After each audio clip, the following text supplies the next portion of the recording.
Bună ziua, vă spunem din nou. Am ajuns la capul Caleacra din Bulgaria și suntem la poarta celor 40 de fecioare.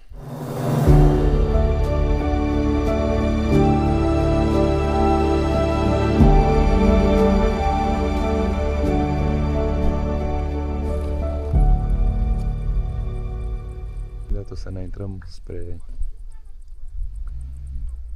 spre cetatea veche de la capul Caleacra.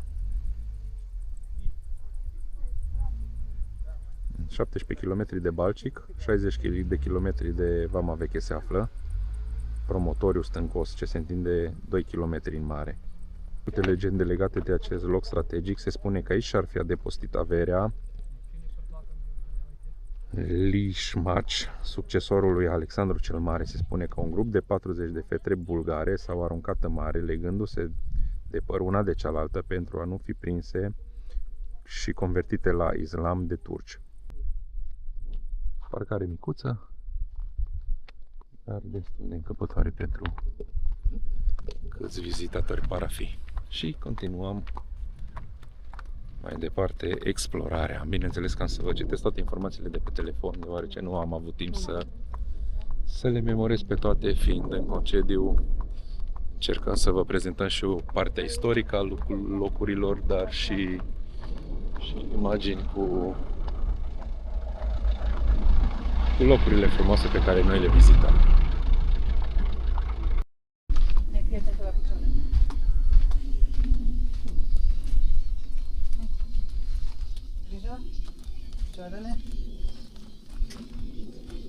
Și avem o bunicuță care vinde niște jucării croșetate foarte frumoase, dar mi-a fost rușine să mă duc acolo în față să o filmez.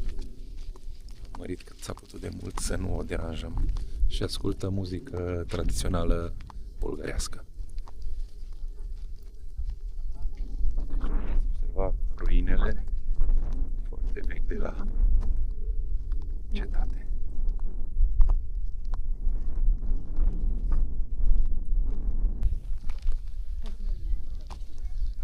Deci e o biserică bulgărească foarte veche din secolul XIV. Secolul XIV. Datează, e foarte micuță, aici, chiar aici este altarul în capăt.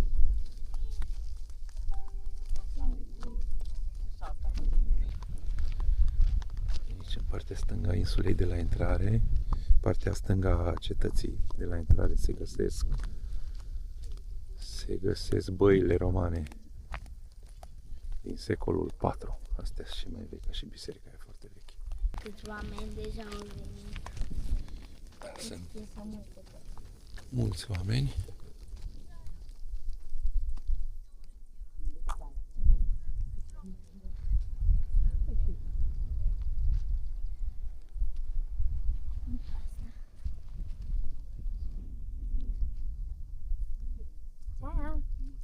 Am găsit o piatră să pun și eu. Salută oamenii, că n-ai salutat încă în vlogul de astăzi.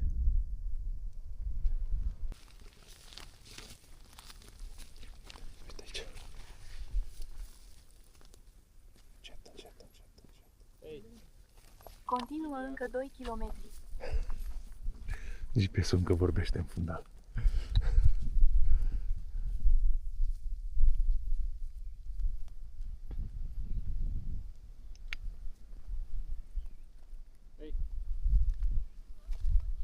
Vezi că se îmbordă, trebuie să le pui foarte încet.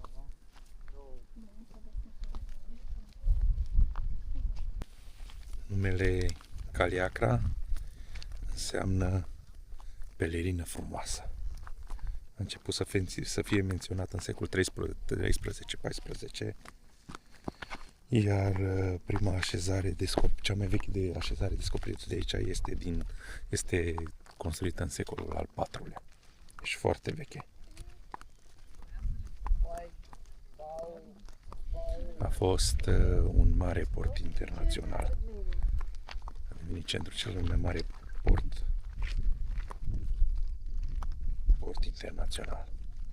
Da.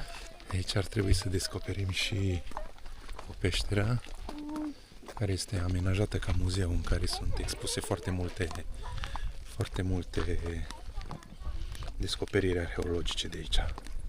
În timpul săpăturilor s-au descoperit foarte multe.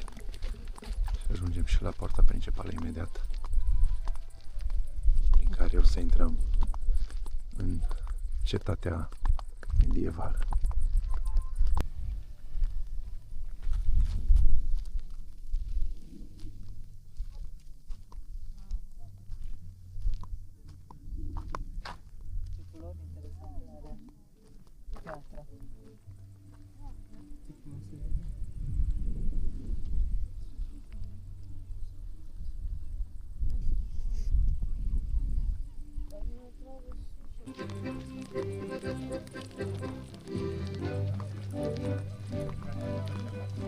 Asta de unde are pălăria asta?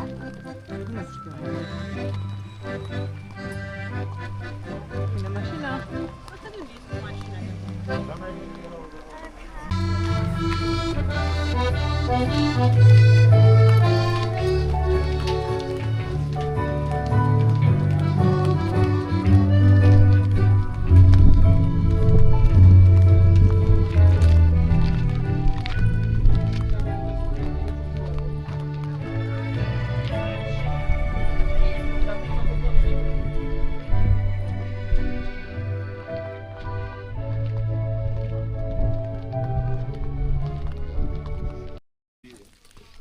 Avem și o zonă militarizată aici. Interzis filmarea, ca peste tot în locurile frumoase. Ei trebuie să interzică filmarea. Interesantă viziune.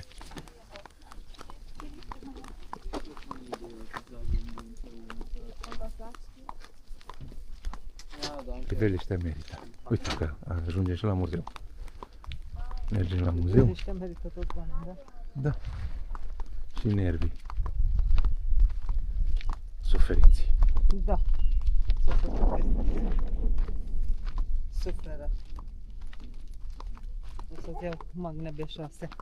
Insuficient. Fonduri insuficiente. O să bei 5 odată ca să fie suficient. Vreau vitamina Ballantine's. Nu este. Conduci, ce vitamină vrei? Păi exact, acolo e problema, de aia sunt stresat. Asta beau eu să fritură asta. Așa, Antonie? Mai mergem să degustăm vin. Da. Seara asta beau vinul de trandafiri. Depărtare o grămadă de nave pe apă. Vapoare. Parafii din alea cargo. Uite ce drum. Da. Drum vechi. Tym samochodem. A nie możesz. Tato, co nieco nie możesz wyjechać tym samochodem, co mamy? De militar. Hop. Uite, uite. Nu știu de ce nu ți-am închis. Pentru că mie nu mi-e fric. Despre Suntem. Am ajuns și într-o zonă mai populată, restaurant, terasă.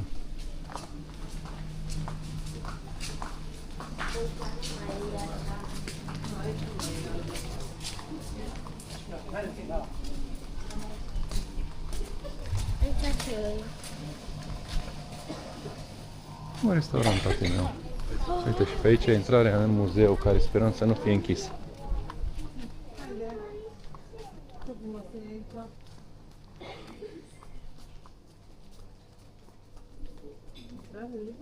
Intrăm în muzeu, păi am plătit intrarea la intrare pe insulă. Mă așteptam și eu să fie. Aici ce e? Mini muzeu în peșteră.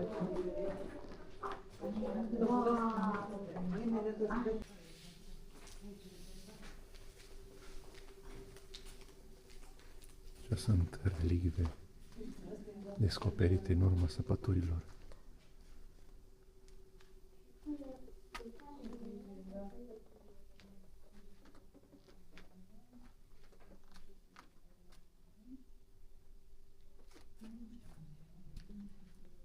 Wow! Și bani din aur, bani din argint și din bronz, din alte materiale, tot felul de cercei.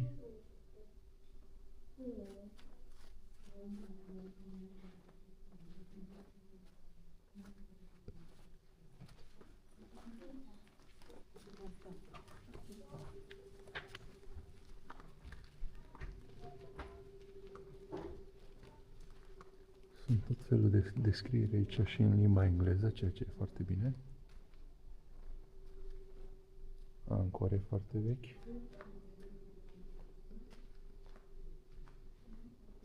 Tot felul de vase ceramice.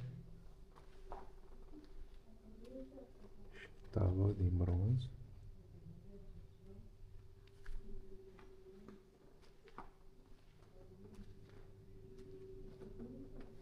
Și asta este o catapultă pentru a arunca bolovani. Și o ancoră foarte veche.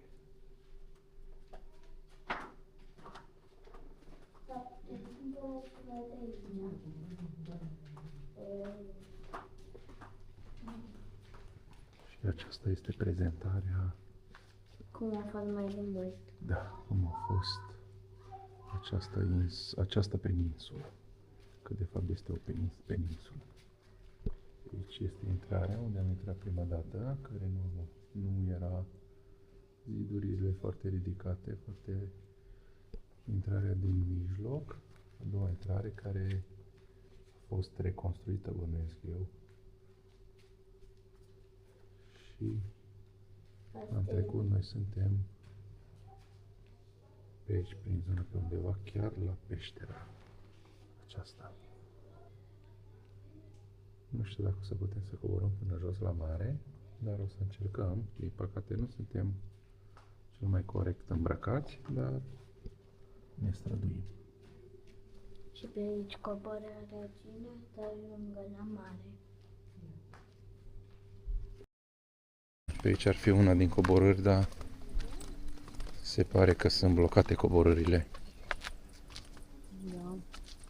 Da, ne continuăm deplasarea până la marginea, până la capătul peninsulei, de fapt, până la margine. Mergem să vă arătăm priveliștea din capătul peninsulei. Peisaj foarte frumos. Sunt o grămadă de peșteri aici în zonă. Din păcate se poate surpa pietrele și este foarte periculos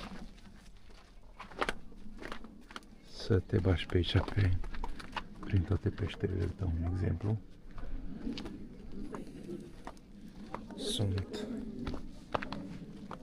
Sunt pietre foarte erodate de timp și bănuiesc că de aceea se surpă foarte mult.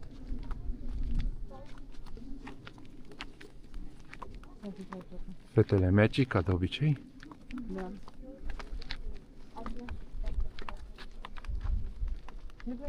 Și o priveliște care îți taie respirația. Asta este Fiodor Fiodorovici. Este un monument ridicat în cinstea lui. Trăit între 1745-1817. Aici este capul Caliacra. Probabil că în trecut s-au dat multe bătălii aici.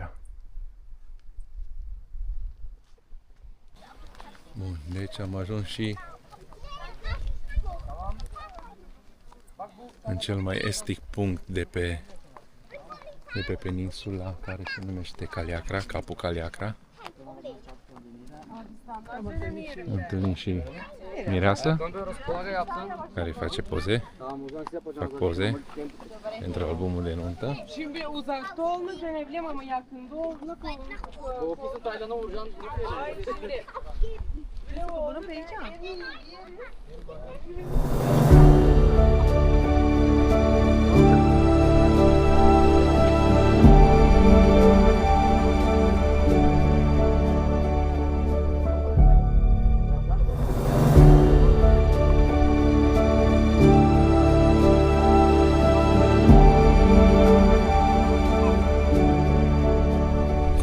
puțin aici.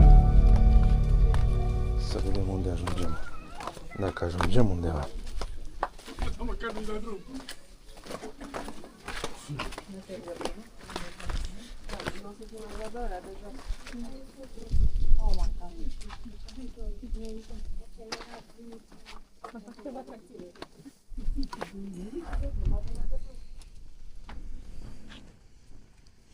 Da.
Și avem din nou sculptura în piatră, un om care pare atrage un arc cu un arc.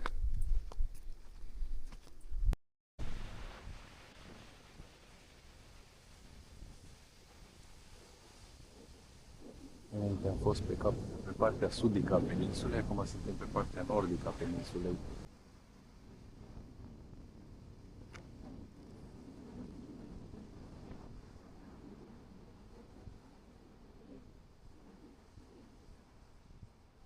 Se zice că peninsula se află pe peninsulă, tot încurc insula cu peninsula. Pe peninsulă se află multe peșteri și mai înainte am și putut prezenta una dintre ele.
Părăsim și cetatea, frumoasa cetate medievală de la Capu Caliacra, peninsula Capu Caliacra. Dacă v-a plăcut ce ați văzut, dacă vreți să ne susțineți, Dacă vi se face milă de noi, dați o urmărire acolo, un like, un follow, cum zice englezii, Un comentariu. un comentariu, da, ne ajută foarte mult. Comentați ce putem îmbunătăți la noi, suntem la început de drum. Vă mulțumim pentru orice fel de susținere și vă dorim multă sănătate și numai bine. Pa! Pa!